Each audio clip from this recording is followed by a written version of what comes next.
नमस्कार बंधुरा विजयार छोटो छाद बागाने सबाइके स्वागत।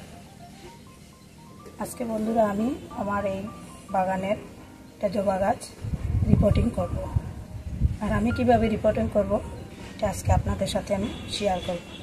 देखुन एटा एकटा आमार छोटो जबा गाछेर डाल थेके आमी चारा तैरि करेछिलाम, किन्तु एटा तो रिपोर्टिंग करब भाबछि, ताहले आपनादेर संगे एटा आजके शेयार करब आमी কিভাবে আমি আমার বাগানের গাছগুলো বসাই।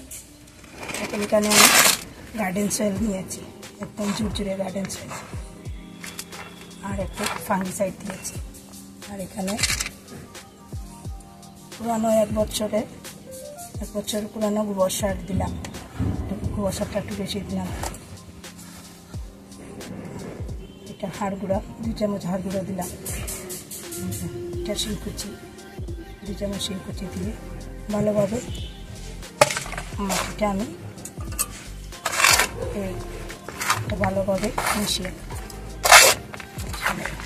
সুন্দর করে মিশিয়ে মাটির সঙ্গে সারগুলো ভালো করে একদম ঝুরঝুরে মাটি, কোনো দোলা থাকলে হবে না।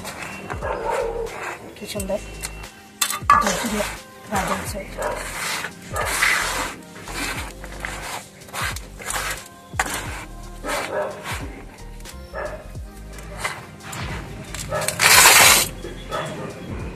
একটা মাটির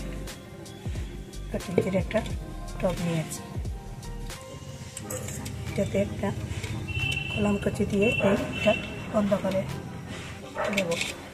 আর আমি একটু প্রথমে বালু দিয়ে দেব, বালু দিয়ে তাহলে ট্রেনে জলটা ভালো থাকলে কারণ বৃষ্টির দিন জল যেন জমে না যায়, এর জন্য বালু একটু দিলে ভালো হয়।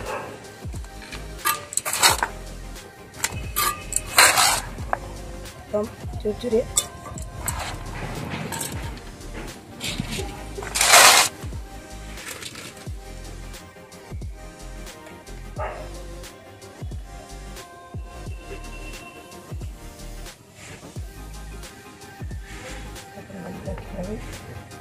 শিকড় হয়েছে, দেখুন এটা বসে, এটা হলুদ কালারের, এটা লোকাল জবা গাছ, আমাদের এখানে লোকালরা।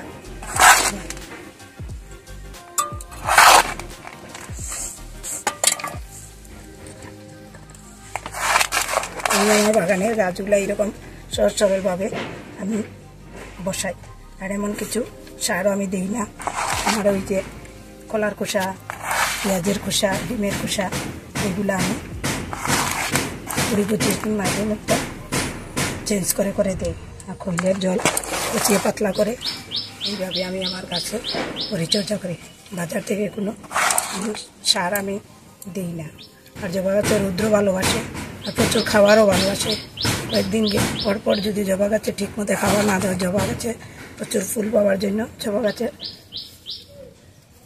খাবার দিতে হয়। দেখুন বন্ধুরা, আমি আমার গাছটা এরকম